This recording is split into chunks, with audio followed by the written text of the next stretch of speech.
Hey guys, tonight we journey into the bustling marble halls of medieval Baghdad, where polished bronze lanterns flicker against rose-tinted tiles, and a bearded old barber hobbles into the royal court, his faded turban tilted just so over his brow. The air carries the faint aroma of cardamom and spiced wine, mingling with the tense hush of guards gripping their scimitars as the Sultan leans forward on his gilded cushion to hear this man's tale. You feel the sharp edge of fate here, because the barber isn't merely visiting. He's here to save his life with words. If his stories fail, he will never walk out alive. And you probably won't survive this either, at least not with your sanity intact, because tonight, you'll hear the unending, rambling brilliance of a man who could talk a sand dune into moving. So, before you get comfortable, take a moment to like the video and subscribe, but only if you genuinely enjoy what I do here. I'd love to hear where you're listening from tonight. So, comment your country and local time below. Now, dim the lights. Maybe turn on a fan for that soft background hum, and let's ease into tonight's journey together. The barber clears his throat, thin lips curling under his wiry beard, and begins. You're close enough to see crumbs in his mustache. My lord, he says, voice trembling only with theatrical flair. Before you judge me harshly, allow me to speak of my 7 brothers whose foolishness far exceeds mine. If I am guilty, they are guilty tenfold. You imagine the entire marble hall sighing at once. This wasn't going to be quick. He starts with the oldest brother, but before even naming him, he launches into an elaborate self-introduction, praising his own wisdom, skill in healing wounds, removing cataracts, repairing dislocated joints, composing poetry, and cutting hair with equal perfection. Historians still argue whether medieval barbers truly acted as surgeons, dentists, and bloodletters all at once, or if these tales inflate their skill to godlike heights. One guard behind him stifles a cough as the barber drones on. Yes, my lord, I am wise beyond scholars, precise beyond scribes, humble beyond monks. You almost chuckle aloud. Modern historians know barbers were ranked above common beggars but beneath trained physicians, fringe scholars. However, suggest that some barbers amassed enough wealth to build entire hammams, bathhouses, as side businesses, shaving nobles by day and renting marble tubs by night. At last, with a dramatic wave of his henna-stained hand, the barber transitions to his first brother's story. He was known as the blind beggar, he says with a theatrical sigh. The court perks up a little at that. You shift in your pillow, feeling the cool rush of stone under your imaginary feet as his words surround you. My brother lost his sight, he says, after claiming he could see hidden spirits and cure possessions. Merchants paid him to bless their shops, and women paid him to charm away curses. One day, however, this brother was asked to bless a noble's mansion. He arrived dressed in gray robes with bells sewn to the hem, so they chimed like djinn whispers as he walked. As he performed his loud chanting, praising gods of mercy and rattling a pot of burning myrrh, he failed to notice the noble's son slip behind him, lift the corner of his blindfold, and expose his bright, darting eyes. Fraud uncovered. The boy screamed, and the household guards seized the beggar. Historians still argue whether such punishments, flogging and exile for false healers, were standard across Abbasid territories or merely recorded in moralistic tales. Regardless, the barber's brother was driven into the street, his eyes stabbed with hot irons, permanently blinded for his lies. Yet afterwards, ironically, he became a respected holy beggar, people believing his prayers carried weight due to his suffering. Fringe manuscripts note that blind beggars in medieval Baghdad often gathered near spice markets, hoping fragrant breezes would soothe their lungs as they sang praises for alms. The barber pauses to sip water, burping softly, and flicks a crumb off his chest. Compared to him, he says, I am pure wisdom, a court jester mutters. Or pure madness, earning muffled laughter. But the barber continues, unflustered, as if immortal, as if his words alone could fill the halls forever. And you lie there in the darkness, half smiling, half sighing, as the lantern light flickers on the long, winding road of tonight's journey, knowing this is only the first brother, and 6 more await your weary ears. The barber strokes his wiry beard, eyes gleaming like a cat who's cornered a mouse with words. Now, my lord, he says, voice rich with smug pity. Hear of my second brother, the maimed tailor. You feel the weight of his story sinking into the court like desert sun into stone. Your eyelids flutter as you imagine this brother sitting in a cramped shop, tucked behind Baghdad's perfumed markets, hunched over scraps of emerald silk and gold-threaded brocade, needle flashing under wavering lantern light. Tailors in medieval Baghdad were respected for their craft. Records show they often joined the same merchant guilds as carpet weavers, paying annual taxes to work in the bustling souks. But this brother craved more. One day, he was approached by a veiled noblewoman with a royal insignia sewn into her sash. Her words, he later told the barber, flowed like rosewater into wine.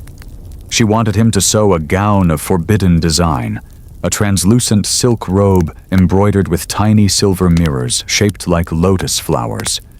Under Abbasid sumptuary laws, certain garments and patterns were reserved only for royalty. Historians still argue whether such laws were enforced strictly or used merely as tools to extort bribes. But the tailor, drunk on imagined wealth, accepted her secret commission. Days passed as he worked in paranoia, each tiny mirror reflecting his wide, sweating eyes back at him. He joked to passing apprentices that his reflection multiplied would soon become Baghdad's wealthiest man. Fringe manuscripts note how tailors sometimes sewed hidden prayers or curses into seams to bless or hex their clients, though no mention remains of mirrored lotus gowns. When the robe was complete, he delivered it to a grand marble mansion near the Tigris, only to be seized by royal guards at the gates.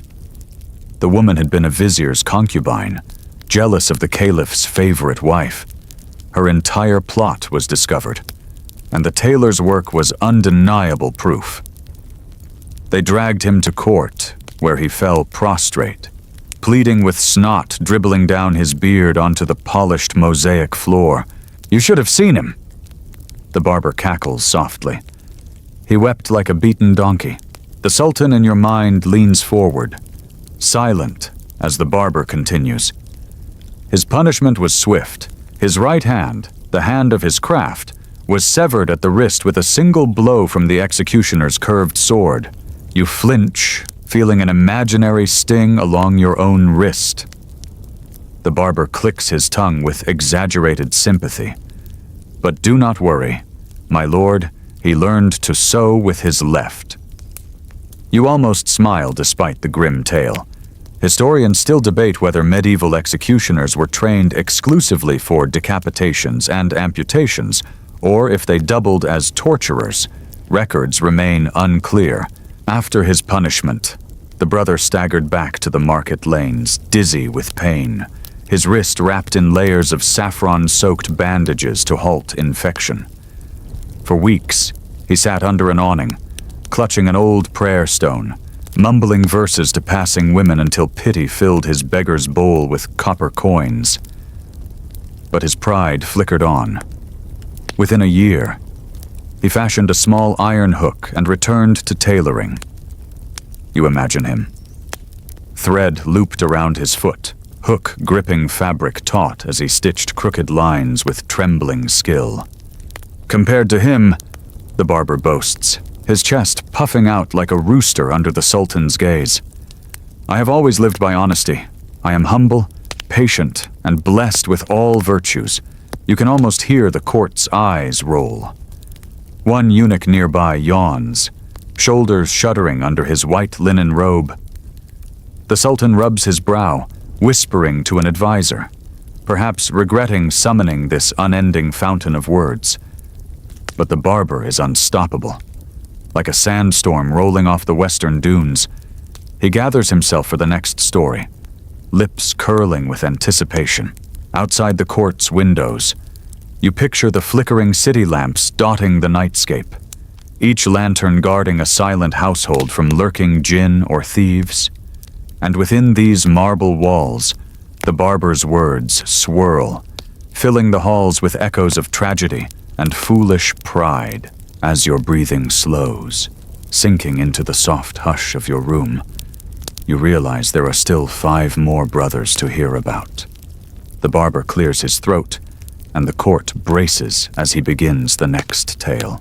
The barber leans forward, his thin lips curling into a sly smile as he eyes the weary court.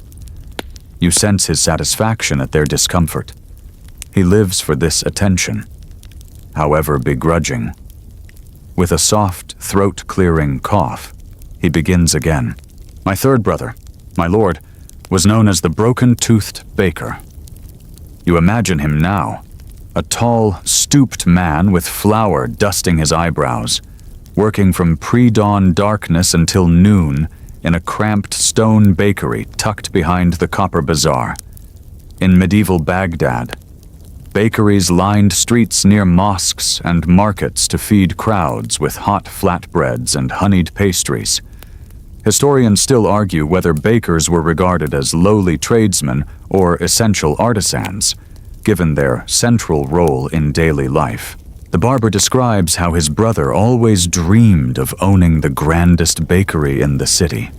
Each morning, he recited prayers over his rising dough, hoping Allah would bless the yeast to swell strong and fragrant.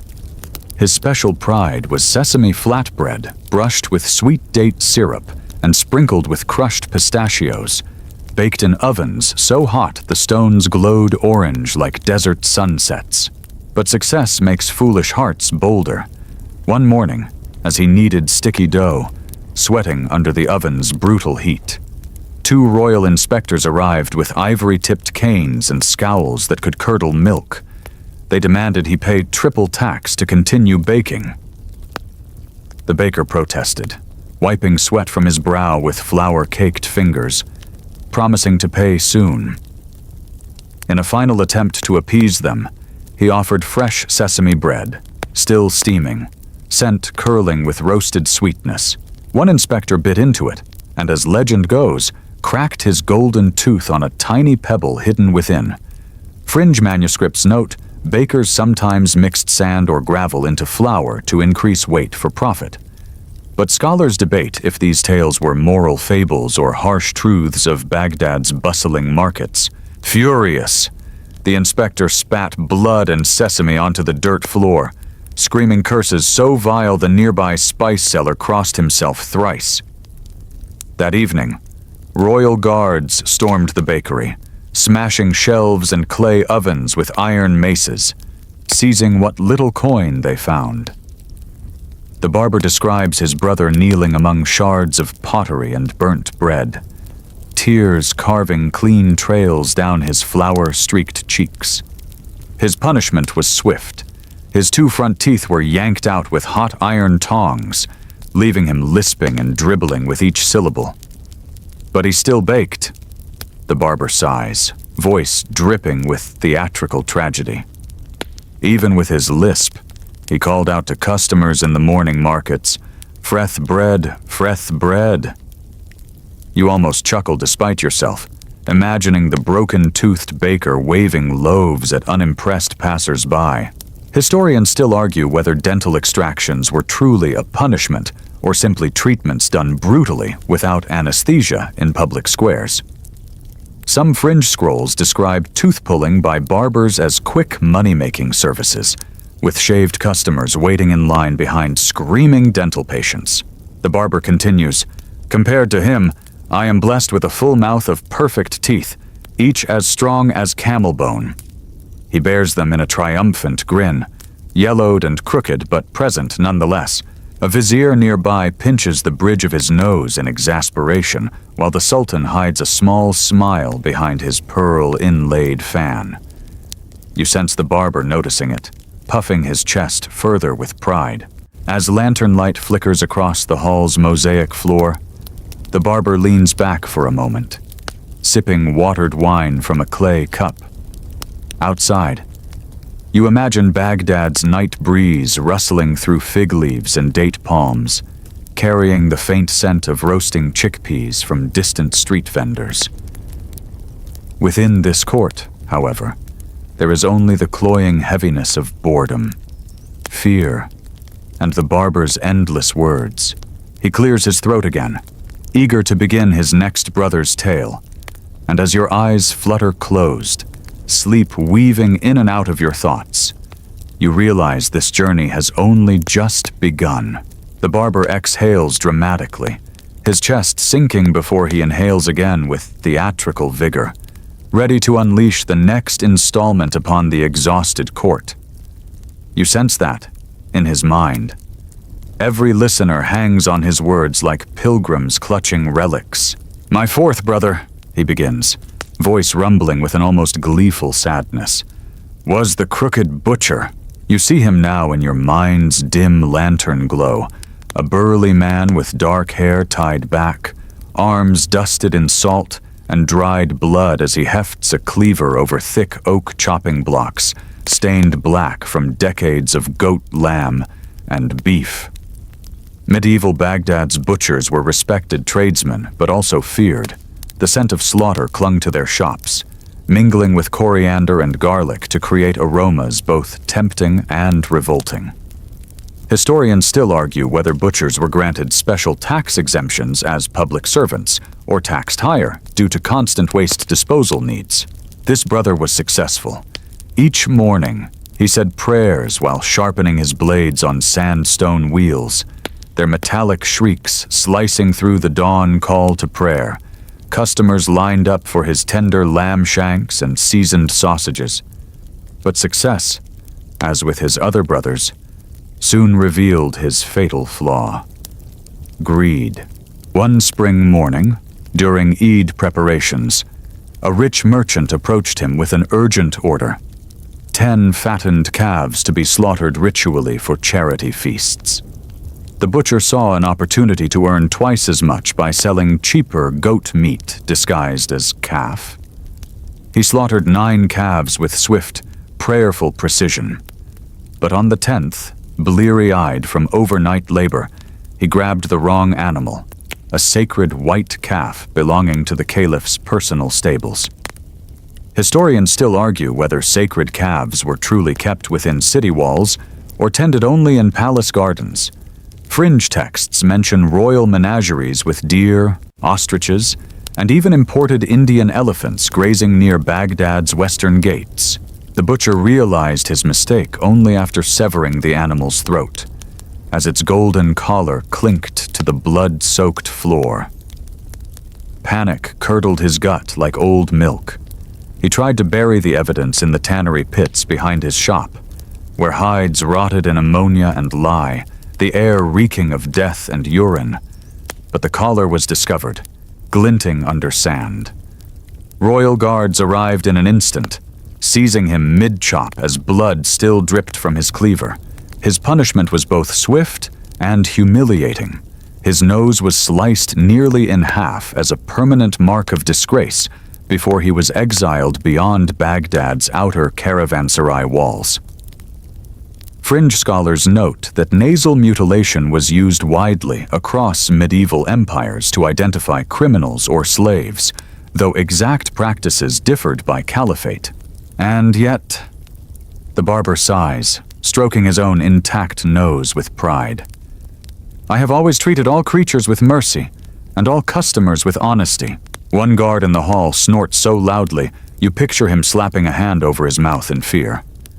The Sultan himself lifts an eyebrow, half amused, half weary of this unstoppable river of words. The barber, of course, notices nothing except his own glorious narration. His voice softens now, dripping with sadness like the final drops of a funeral incense bowl. My brother left Baghdad with only his cleaver strapped to his back. They say he wandered from village to village, offering butchery services for a crust of bread and a few olives. Sometimes he recited prayers to animals before slaughtering them, hoping each whispered verse might cleanse his guilt. Historians still argue whether butchers truly spoke prayers to every animal, or if this was reserved for ritual halal slaughter alone. But fringe folklore records butchers chanting secret protective verses so the animal's spirit would not haunt their dreams. The barber pauses to gulp water, belching softly into his palm, before continuing with theatrical poise. Compared to him, I am truly the most blessed of men, wise, pious, and trusted. Your breathing slows, the dark warmth of your room hugging you like old silk sheets as the barber clears his throat again. Outside the court windows, you imagine the moon hanging pale and swollen over Baghdad's winding alleys. Within, the barber leans forward to begin the next of his tales, as though he could speak until dawn itself rose over the Tigris. The barber shifts his weight upon the cold marble floor, his knees creaking like old door hinges. His gaze sweeps over the court, lingering on each yawning noble and bleary-eyed guard with smug satisfaction. You sense his unspoken thought. They cannot look away. "My fifth brother," he announces, voice mellow and syrup-thick with sorrow, "was known to all as the hunchbacked cobbler. You see him now, bent low over a squat wooden stool, hunched shoulders rising like turtle shells as he hammers iron nails into crimson leather sandals. His shop lay nestled between a spice stall and a fabric merchant along Baghdad's famed shoe street, where hundreds of cobblers repaired embroidered slippers and crafted velvet boots for nobles. Historians still argue whether Shoe Street was near the city's main eastern gate or closer to the Tigris docks, as both locations are cited in medieval merchant diaries. From dawn to dusk, the hunchbacked cobbler stitched and glued, humming tunelessly as his crooked back ached under the weight of each passing hour. Yet despite his posture, he prided himself on his craftsmanship. His greatest ambition was to one day shoe the caliph himself. And he nearly did, had he not allowed his tongue to undo his fortune. One day, a tall vizier entered his shop, robed in emerald silk embroidered with golden peacocks. His sandals had split, and he demanded urgent repairs before prayers at the Grand Mosque. The cobbler set to work immediately, knees pressed against the vizier's bare feet as he hammered replacement nails into the carved wooden soles. But as he worked, he noticed the vizier's second toe was unusually long, longer than the big toe itself. Without thinking, the cobbler chuckled. "Oh Lord, your toe is like a scimitar's curve, slicing through all who dare challenge it." The vizier froze, his face darkened like storm clouds gathering above desert dunes. Historians still argue whether such an insult was intended as mockery or mere humor. Some suggest toe insults were among medieval Baghdad's worst street-level humiliations, signifying deformity and poor lineage. In a single flick of his embroidered sleeve, the vizier ordered his guards to seize the cobbler. They dragged him from his stall, leaving behind scraps of sandal leather fluttering in the warm breeze. That evening, before the sun dipped below Baghdad's bronze-domed skyline, they burned his entire shop to the ground. The barber describes his brother kneeling in ash, tears streaking down soot-blackened cheeks as embers glowed like dying stars around him. But that was not the end, the barber intones, eyes glinting with cruel delight. They beat him for his insolence and cast him out of the city walls. Fringe manuscripts record cobblers wandering from village to village, carrying leather rolls strapped to their backs like sleeping mats, offering repairs in exchange for boiled lentils or sour yogurt. The barber's brother became one such drifter, shoulders growing more hunched each passing season until he resembled a twisted olive branch. And yet, the barber sighs, running his fingers along his own straight spine with theatrical reverence. I remain unbowed by hardship. My wisdom keeps me tall before kings and sultans alike. A court scribe coughs delicately into his palm, scribbling notes on a scroll. Perhaps he's recording this rambling saga for posterity, or simply drawing doodles to stay awake.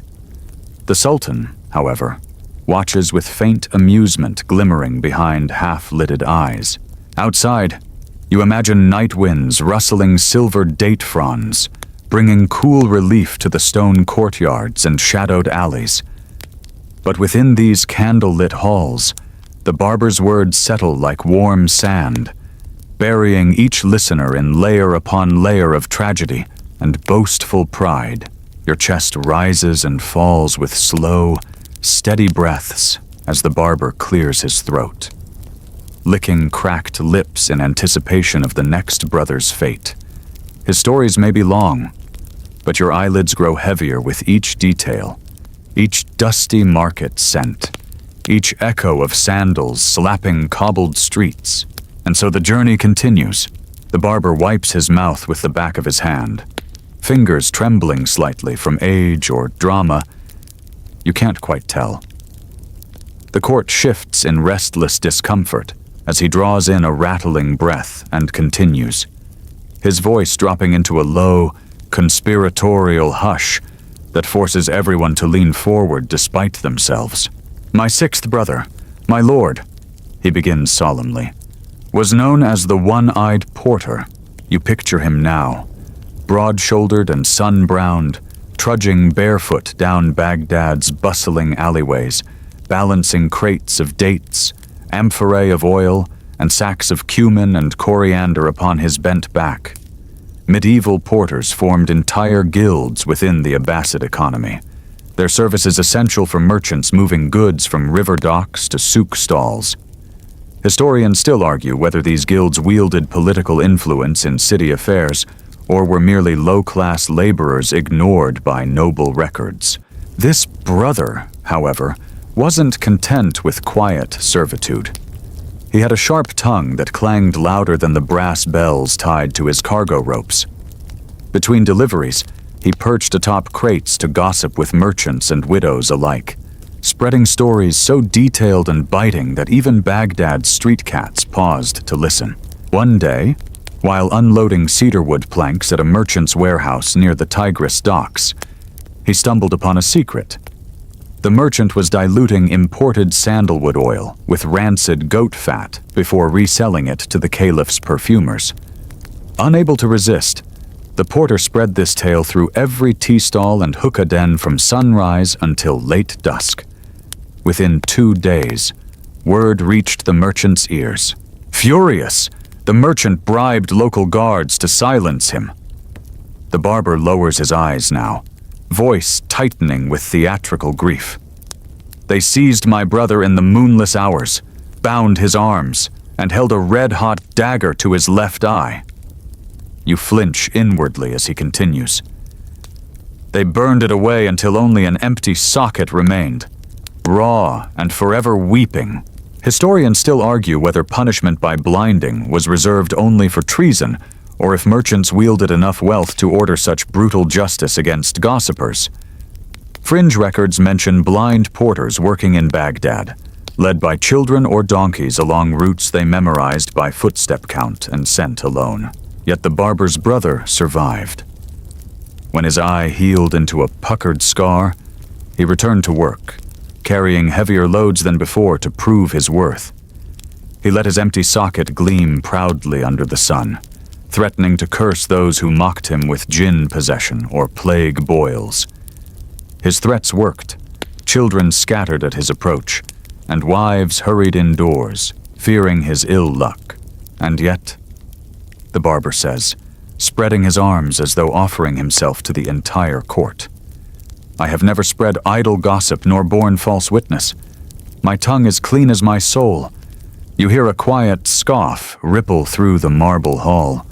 Even the Sultan's lips twitch upward, fighting a smile at this glaring untruth.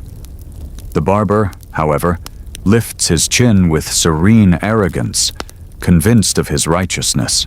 Outside the court windows, the indigo night deepens into velvet darkness, pierced by pinprick stars and the flicker of clay oil lamps hanging from wooden beams.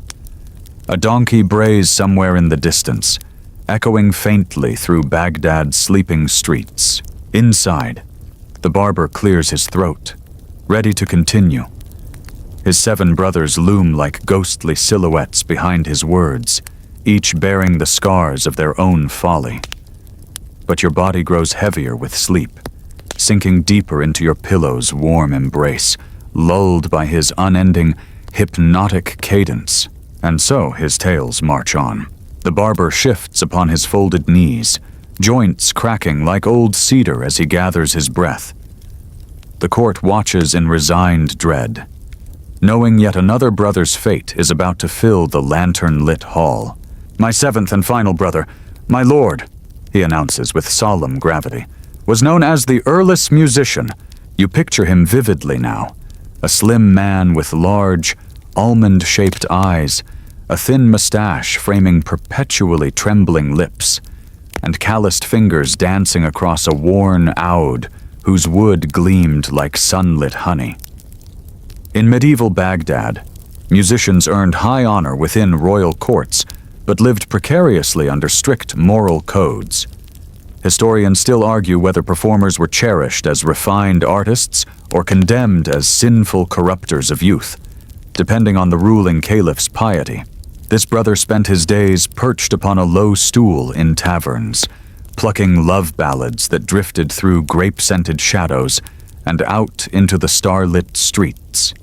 His songs spoke of jasmine gardens under rain and of moonlit prayers whispered by longing hearts. Fringe manuscripts record tavern musicians improvising lyrics for a single dinar, weaving verses to flatter or shame clients for coin.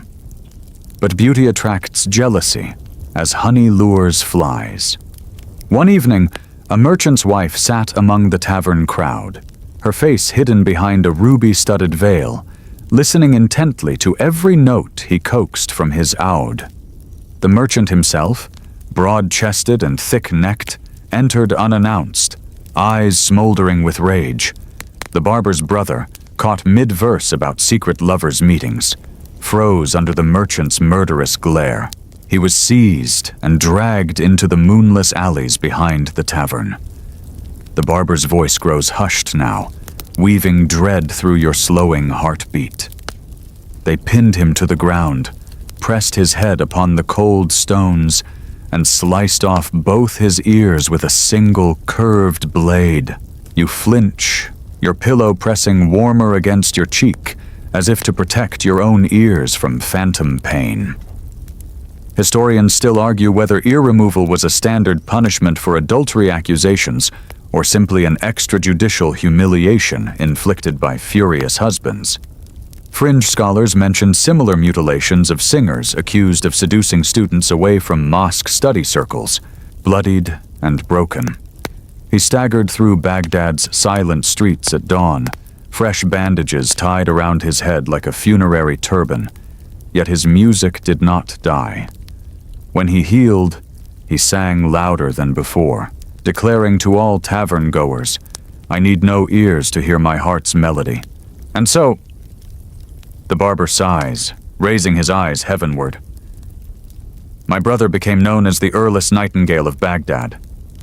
You almost smile at the image, an earless man strumming his oud under paper lanterns, song carrying through the warm wind to ripple across the Tigris's dark waters. The court, however, remains silent, their expressions trapped between pity and exasperation. And compared to him, the barber whispers, placing a trembling hand to his own ears, I am blessed with full hearing, untouched by blades or by scandal. Truly, my lord, my virtues are unmatched." You hear a muffled groan from one of the eunuchs nearby, so quiet it could be mistaken for the rustling of silk cushions. The Sultan drums his fingers upon his gold-inlaid armrest, eyes half-lidded with mingled weariness and reluctant curiosity, wondering what new boast this unstoppable old man will conjure next. Outside, Baghdad slumbers under a deep indigo sky, the moon a pale half-circle peering between minaret silhouettes. Gentle breezes carry scents of night-blooming jasmine and river clay into silent courtyards. Within, the barber clears his throat once more, chest rising as if to summon the strength of all 7 brothers' fates into his own voice. His tales are not finished, and neither is your journey tonight. The barber sits back slightly, his spine cracking like dried reeds in the Tigris breeze. He surveys the court with narrowed eyes, assessing each listener as though weighing their worth. A thin smile creeps across his cracked lips as he realizes no one dares interrupt him now. "And so, my lord," he says, spreading his hands in a grand, sweeping gesture, "having spoken of my 7 brothers' endless follies, let me remind you of who I am." You sense a shift in the room's air, like the pause before a hot desert wind swirls sand into a blinding storm. He draws in a deep breath, puffing his chest so wide his faded robe stretches across his bony ribs. "I am the Barber of Wisdom," he declares, voice echoing against marble pillars and golden mosaics. "I am the healer of wounds no physician can bind, the surgeon of ailments hidden from scholars' eyes, the poet whose verses flow smoother than Tigris waters, and the barber whose blade kisses no skin twice, your lips twitch in a sleepy smile at the theatrical flourish." Medieval barbers truly wore many hats: surgeon, dentist, bloodletter, hair cutter, and sometimes even midwife assistant.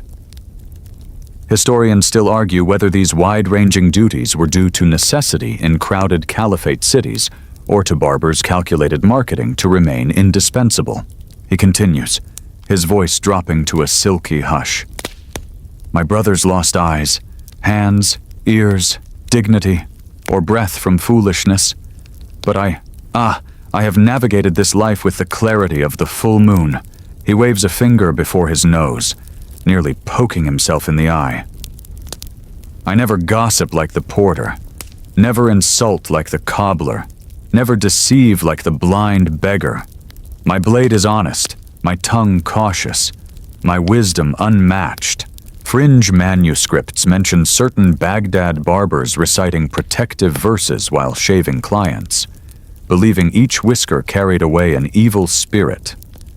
You imagine him mumbling blessings under his breath while scraping a merchant's cheek, his eyes darting to ensure coins are counted properly afterward. As he speaks, the court's patience thins to a single trembling thread.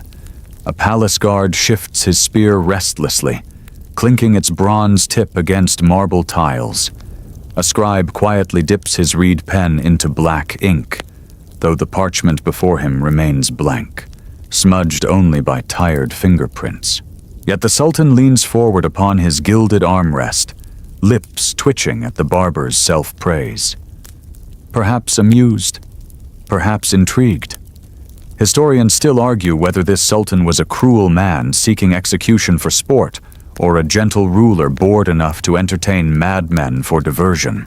"And you must know," the barber continues, raising his chin with smug serenity, "that my skills extend beyond hair and skin.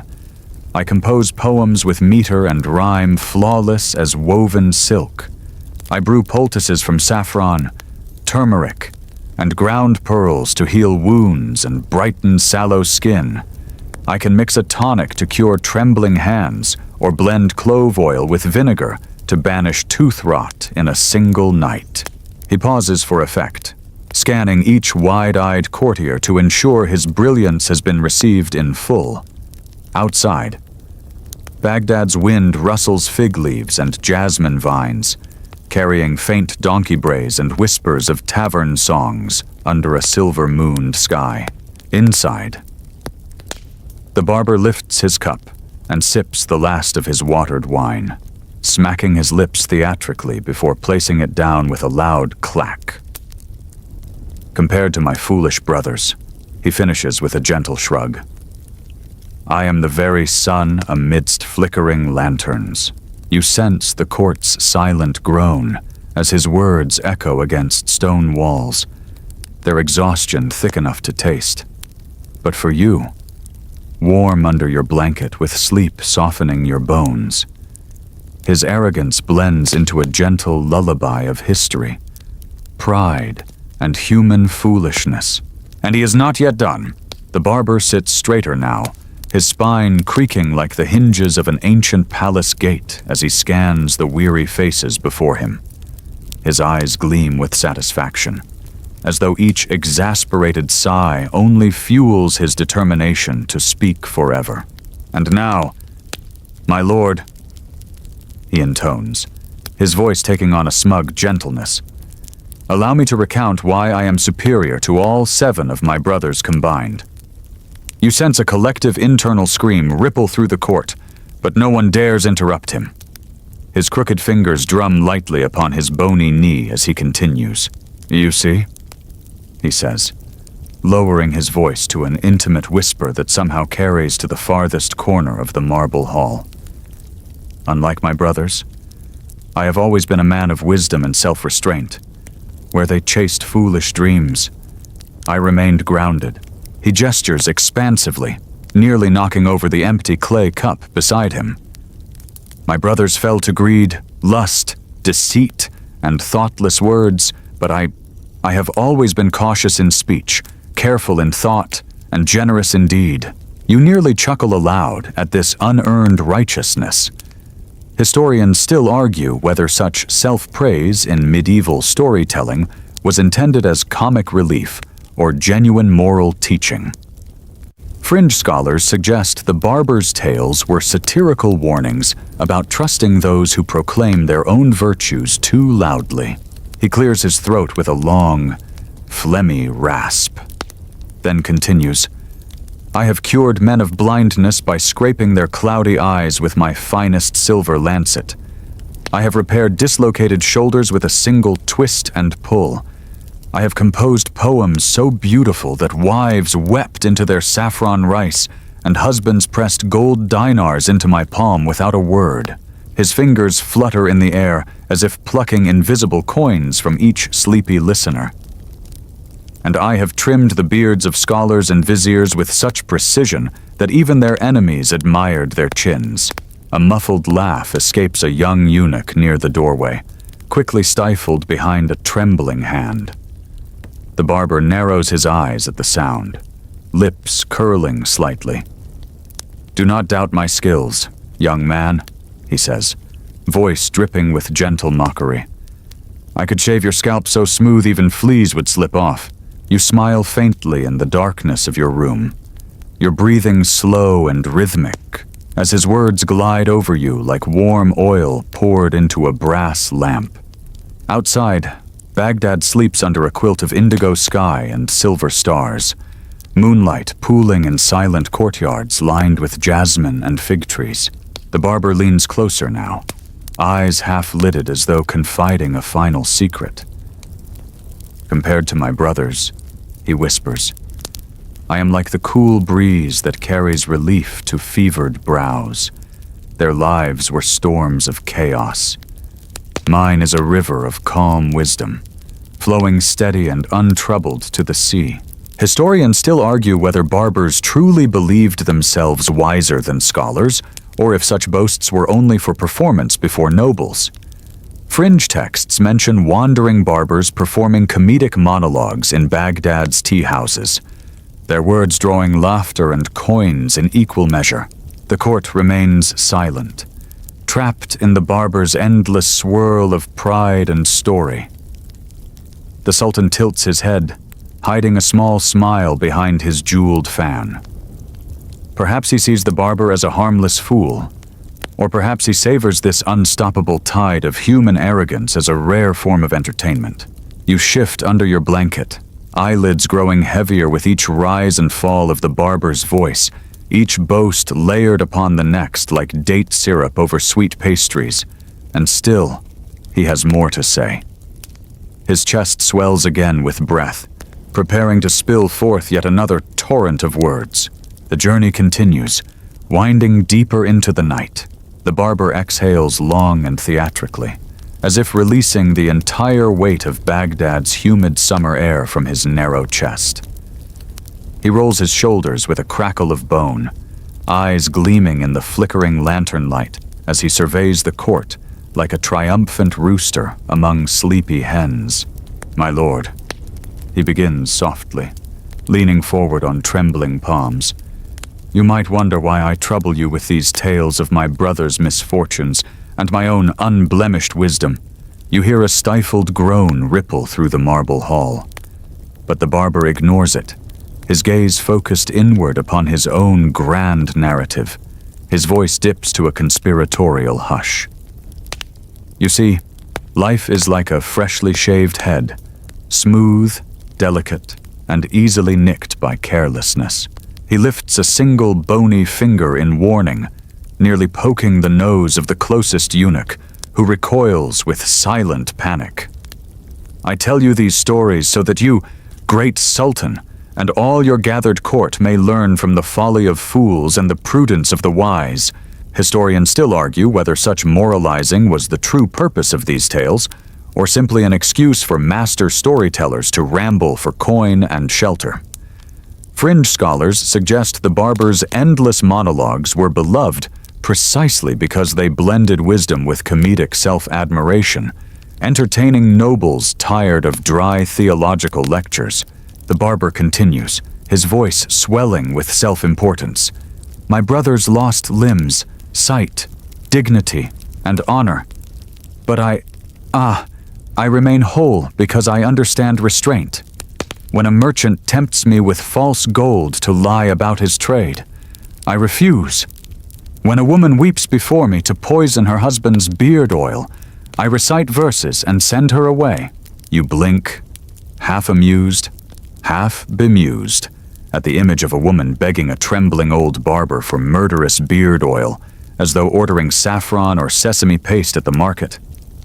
The barber smirks as if reading your thought. "Historians still argue whether barbers sold poisons," he adds with theatrical solemnity, eyes darting around the silent court. "But I assure you, my lord, only fools and assassins do such things. I am merely a humble servant of blades and words." He sits straighter now, drawing in a rattling breath that rattles his ribs.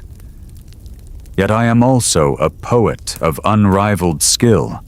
He raises a trembling hand and recites softly, "The moon of wisdom waxes bright, while fools in darkness lose their sight. My brothers fell by greed and sin, but I remain, pure light within." His voice carries through the candle-lit silence, each syllable vibrating against marble and mosaic, like the plucked string of a lonely oud. Fringe manuscripts note barbers often recited memorized couplets to distract nervous clients from razor blades scraping their throats. Perhaps this poem, too, was born from countless dawn shaves in Baghdad's dim stone baths. A court scribe sighs audibly, reed pen tapping an idle rhythm on ink-stained parchment. The Sultan, however, watches with an inscrutable half-smile, perhaps amused at the barber's audacity to equate himself with the waxing moon. "And so, my lord," the barber concludes, folding his hands piously over his hollow chest, "know that I stand before you as proof that wisdom outlasts beauty, caution outlives bravery, and quiet dignity defeats foolish pride. Outside, you imagine Baghdad's dawn creeping towards the horizon, a soft lilac glow spreading behind minarets and date palms, as night's final cool breezes rustle fig leaves and prayer flags. Inside, the lanterns flicker lower as the barber draws breath once more, lips twitching with the knowledge that he has not yet finished his tapestry of words. Your own breathing grows slower, heavier, as the barber's rambling rhythm lulls your thoughts into gentle drifting. He shifts slightly, preparing to speak again. And you know his journey will not end until every last drop of his story has been spilled upon the silent court.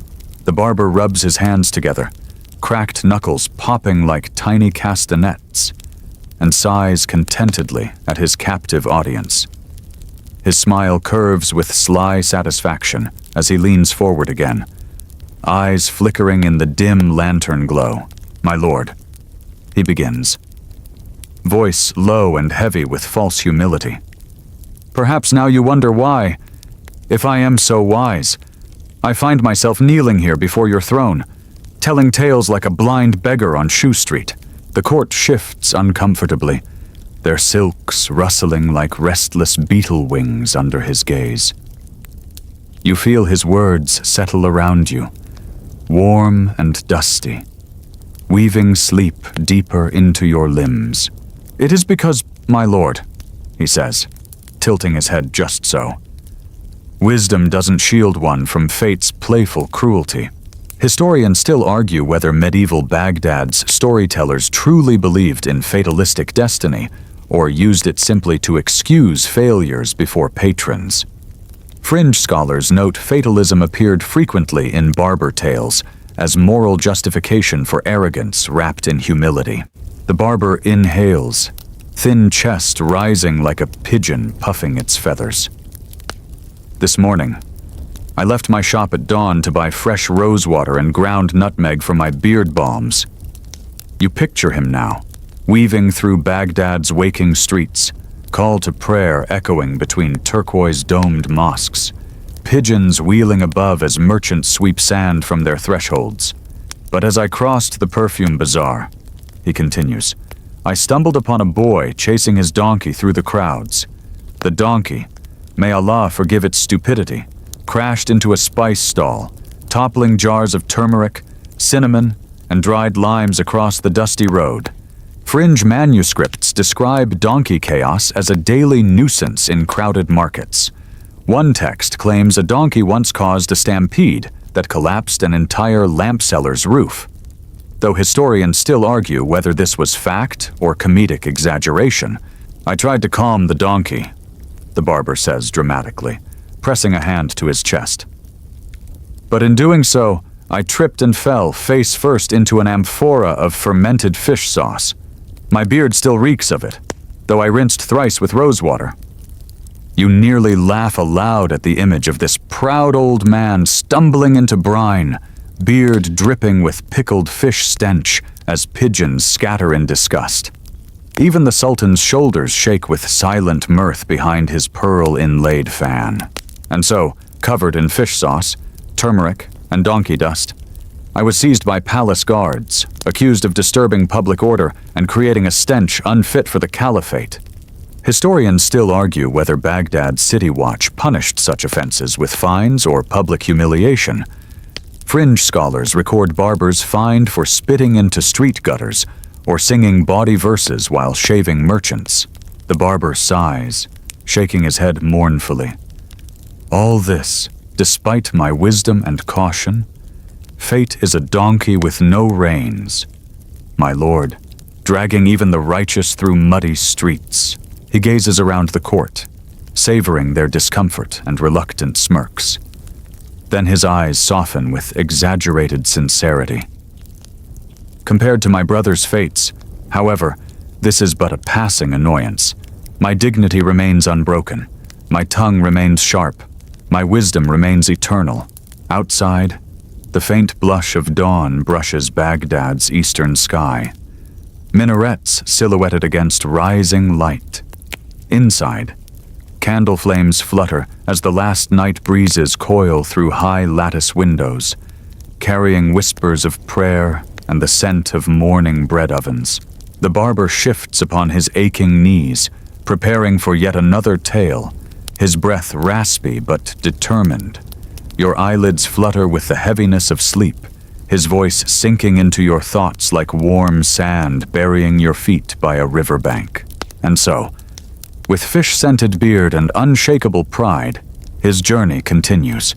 The barber exhales a long, dramatic sigh that echoes softly through the silent court. His cracked lips curve into a faint, wistful smile as he closes his eyes, as if reminiscing about a time when his knees did not ache upon cold marble floors. "My lord," he says gently, voice almost tender now. "Perhaps you wonder how I, with such boundless wisdom and restraint, spend my days when I am not recounting my brother's miseries." The court remains still, trapped within his ceaseless cadence. You, too, remain silent under your blanket, sleep drawing you deeper with each mellow syllable.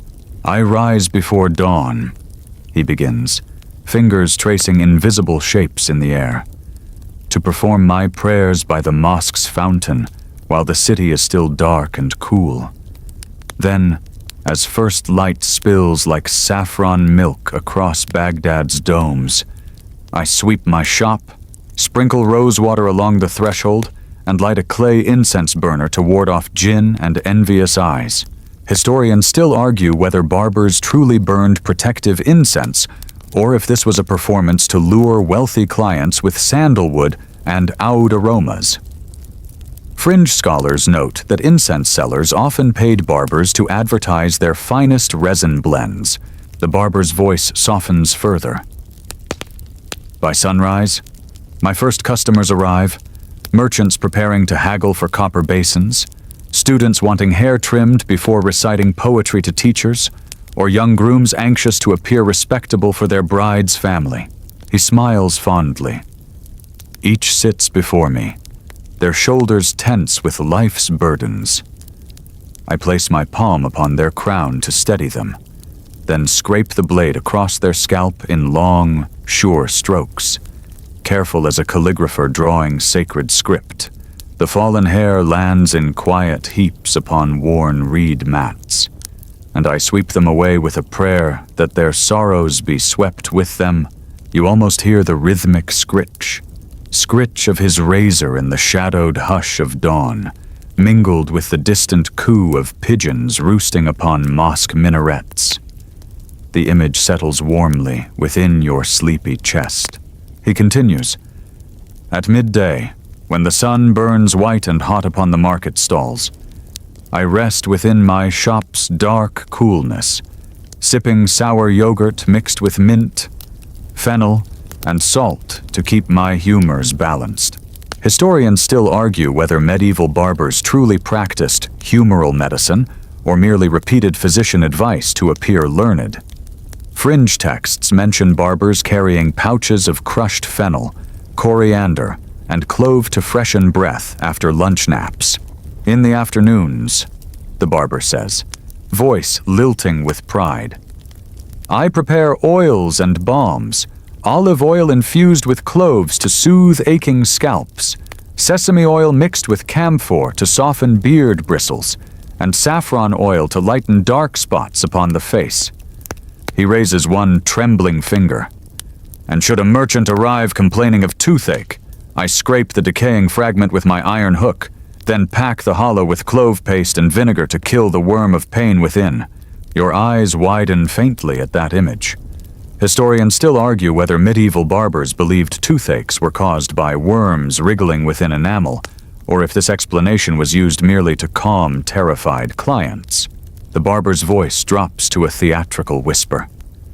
"And should a wandering scholar come, weary from debates and desperate for coin, I shave his scalp, clean his ears, pluck his brows to sharpen his gaze, and recite verses of encouragement to lift his spirits before he returns to argue with theologians once more." Outside, dawn edges closer to full sunrise, the city stirring with the distant bleats of goats and the hollow clatter of early pot sellers arranging wares on woven mats.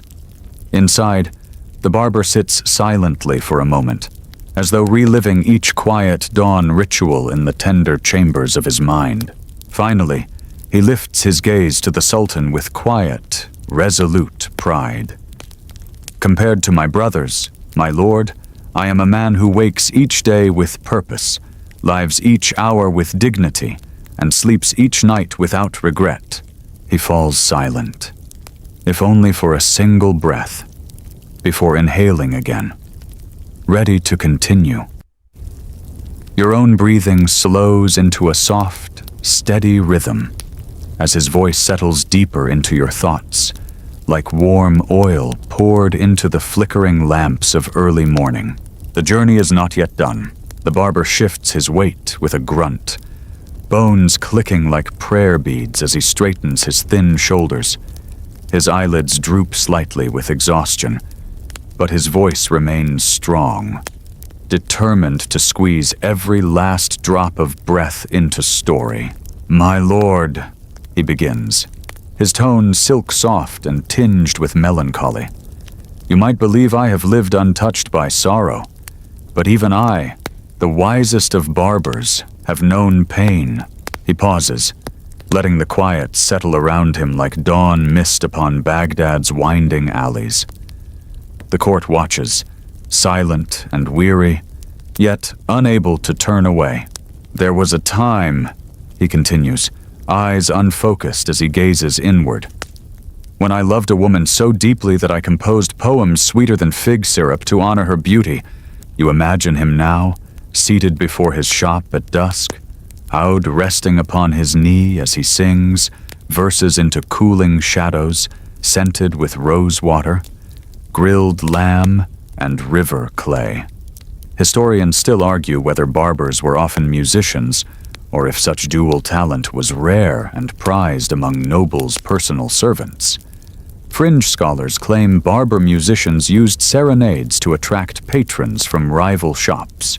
"She was a widow," he whispers, voice cracking with age and memory. Her husband, a perfume merchant, had died of fever, leaving her with only sandalwood bottles and a lone turquoise bracelet as inheritance. His eyes flicker. Each dawn, she came to buy rose oil for her hair. Each dusk, she returned to purchase saffron balm for her skin. For months, she sat upon my worn stool while I combed her ebony tresses with my tortoiseshell comb, each stroke a silent prayer. He sighs, so deeply it rattles his thin chest. But one day, a rich spice merchant offered to marry her. His beard dripped with clove oil, his robe shimmered with gold embroidery, and his words sparkled like polished carnelian. Compared to him, I was merely an old barber with cracked heels and calloused fingers. Fringe manuscripts record spice merchants as among Baghdad's wealthiest classes, second only to silk traders and pearl divers. Historians still argue whether their marriages were political alliances or born from genuine affection. The barber, clearly, believes it was greed. "She never returned to my shop," he murmurs, gaze sinking to the cold marble beneath his knees. "She left with him to Basra, where he built her a tower room overlooking the date orchards and river barges."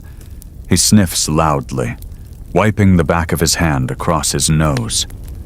"From that day, my Aud has remained silent, resting upon its peg above my rosewater jars, gathering dust with each passing season."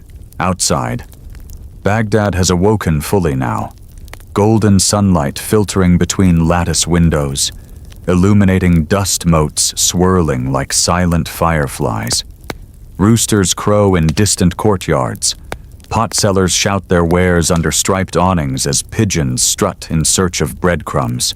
Inside, the barber lifts his eyes once more, shoulders trembling, not with grief, but with the unbreakable pride woven through his very bones. "And yet," he says firmly, voice regaining its brassy confidence, "I did not crumble like my brothers. I did not fall into madness or exile or death. I remained at my stool, blade in hand, wisdom in heart, ready to serve each man who sat before me." His words settle around you like warm blankets layered upon tired limbs. You breathe slower, chest rising and falling in a peaceful tide as sleep creeps closer. drawn by his hypnotic cadence. The barber inhales once more, chest hollow yet proud, preparing to pour forth the final strands of his story. His journey is nearing its end, but his voice remains as steadfast as dawn's call to prayer. The barber licks his cracked lips, tasting the faint residue of rosewater and ash upon them. His eyes flicker around the silent court, searching for a spark of reaction, before settling upon the Sultan's calm, half-amused gaze. "My lord," he says softly, voice edged with weariness, yet brimming with unbowed pride. "Perhaps now you wonder what lesson my life truly offers." He draws in a deep breath that rattles in his narrow chest. "Is it that wisdom shields a man from sorrow? No, for sorrow comes to all, as inevitable as the river's current carrying each fallen date blossom away." He closes his eyes for a moment, inhaling memories only he can see. "Is it that caution spares a man from punishment? No, for punishment may fall upon the cautious as easily as upon the reckless, like rain upon clay roofs and marble domes alike." Historians still argue whether medieval Baghdad's barbers delivered such philosophical conclusions as moral teaching or comedic mockery of scholars. Fringe scholars suggest barbers mixed moralizing with sly arrogance to keep clients both humbled and entertained. The barber opens his eyes again, dark irises gleaming under heavy lids. "The lesson, my lord, is this. A man's dignity rests not upon wealth, beauty, strength, or even wisdom alone. It rests upon his ability to rise each dawn, perform his duties with steady hands and silent patience, and sleep each night with no shame upon his heart." His thin fingers drum gently upon his knee, mimicking the soothing rhythm of a blade tapping against a ceramic bowl. Outside, Baghdad's morning streets fill with clinking brass scales and the distant calls of tea vendors hawking cinnamon and cardamom brews. I have watched my brothers stumble, fall, and vanish into the dust of alleys and the silence of forgotten graves. He continues, voice softened into a gentle cadence that rocks your mind toward sleep. "Yet each time I swept the hairs from my threshold, mixed my rose balm, and shaved the next client with care, for life continues whether we grieve or rejoice." He sighs deeply, the sound echoing softly against mosaic walls. Historians still argue whether such acceptance is wisdom or mere resignation.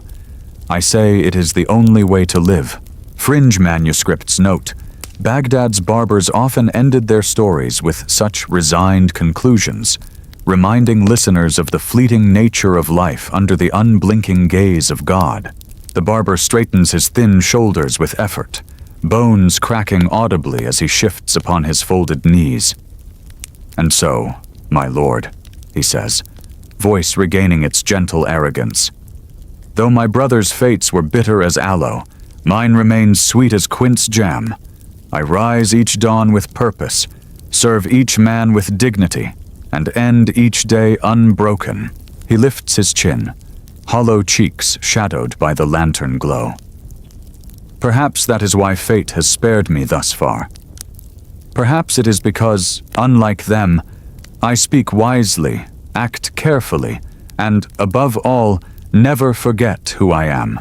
Outside, the morning breeze flutters woven reed blinds, carrying scents of rising bread loaves and damp clay from courtyard fountains.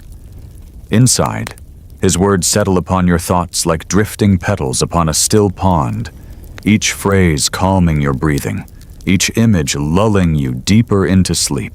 The barber draws a final breath, preparing for the last chapter of his endless saga, his voice unwavering even as his limbs tremble with exhaustion. His journey nears its close. The barber closes his eyes for a long moment, his lined face softening as though carved from warm river clay left to dry in the morning sun. When he opens them again, they gleam with a quiet, tired light. "My lord," he whispers, voice thinning like dawn mist. "You have heard of my brother's miseries, my wisdom, and the small griefs that have brushed my life. Now hear the truth that keeps me whole." He shifts upon his aching knees, robe rustling against marble like palm leaves brushing in a desert breeze. "Each dawn when I rise," he says softly, "I know that this day will carry troubles hidden from my dreams. Perhaps my razor will nick a merchant's cheek. Perhaps my rose balm will sour in the heat. Perhaps a donkey will block my path, or a guard will seize me for disturbing the market's peace." He smiles faintly, eyes drifting to some unseen horizon. "And yet I rise. I sweep my threshold, light my incense, and recite my dawn prayer with the same calm certainty I have carried since I first pressed a blade to my father's chin." Historians still argue whether Baghdad's barbers trained first under fathers or uncles, or if apprenticeships were arranged through guild contracts alone. Fringe scholars suggest family lineage granted greater honor in crowded city markets. The barber inhales shakily, chest rising under his tattered robe. "My lord, the truth is this. Life cuts us all. It shaves away our pride, trims our foolish hopes, and exposes raw skin beneath each layer of stubbornness." His cracked lips curl into a slow, resigned smile. "But if we stand steady under the blade, if we keep still and trust its passage, it leaves us cleaner, calmer, and closer to our truest selves." He lets silence hang in the room like warm, heavy air before dawn prayer. You feel its weight settle over you, softening your breathing, your chest rising and falling slowly beneath your blanket's comforting warmth. "Historians still argue whether such words are wisdom or cowardice," he murmurs. "I care not. For each night when I close my eyes, I sleep without regret. I have harmed no man unjustly, lied to no woman for silver, nor broken any child's faith in kindness." Fringe texts record Baghdad's barbers reciting quiet blessings over sleeping children, believing their words wove protective veils against fever spirits and nightmares. Outside, the sun spills gold over date palms. Courtyard fountains glitter, and the muezzin's dawn call reverberates through the waking city, echoing against turquoise tiles and latticework shadows. Inside, the barber draws one last slow breath, shoulders drooping with exhaustion, his words fading into a gentle hush. "And so, my lord," he finishes, voice trailing into silence. "I remain simply what I am, a humble barber with a steady hand, a watchful eye, and a heart that sleeps each night unburdened." His eyes close as if in prayer, the court around him lost in thoughtful quiet. You feel your own thoughts dissolve into drowsy warmth as his final words settle within you like soft sand settling at the bottom of a clear river. Let the barber's voice fade now, its echoes lingering like the faint scent of rosewater upon the breeze. Feel your limbs grow heavy, sinking deeper into your mattress with each unhurried breath. The cool hush of dawn wraps around you, soft and patient, as if the marble halls of Baghdad have fallen silent to cradle your weary mind. Your eyelids flutter closed, darkness blooming behind them like velvet night beneath a starless sky. Hear only the faint whisper of river currents and distant prayer calls drifting into still courtyards. Know that for tonight, there is no donkey blocking your path, no merchant demanding silver, no razor edge hovering above your skin. There is only quiet, warmth, rest. Let your thoughts float away, like drifting lanterns upon the Tigris, flickering softly into the fading dark. There is nothing to hold now, nothing to carry, nothing to fear. Breathe slowly, feel each inhale and exhale lengthen, the pauses between them deepening into silence. You are safe here, resting under a sky untouched by dawn, wrapped in stillness and the memory of a barber's endless, peaceful stories. Sleep now, with no regrets.